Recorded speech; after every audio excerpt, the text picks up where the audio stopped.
L'élection présidentielle au Gabon a pris une tournure préoccupante.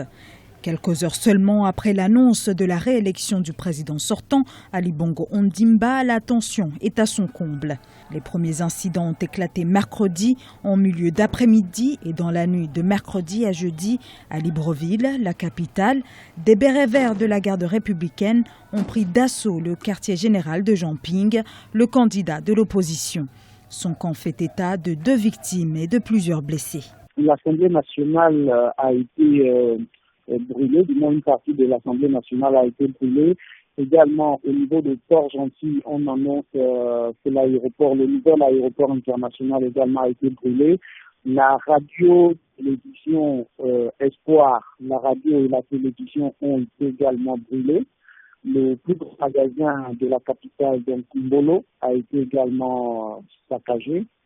Et donc, aujourd'hui, on dénombre plusieurs pertes matérielles. Et selon les propos de Jean-Pierre, il y aurait des morts dans le camp de l'opposition. La situation reste toujours aussi tendue. Il y a des policiers un peu partout. La psychose règne actuellement dans tous les quartiers. À l'origine des tensions, le décompte des voix dans la province du Haut-Ogooué.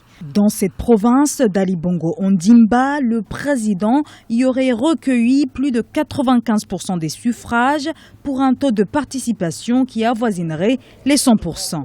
Il estime simplement que leur victoire a été volée et qu'il ne s'explique pas qu'une seule province puisse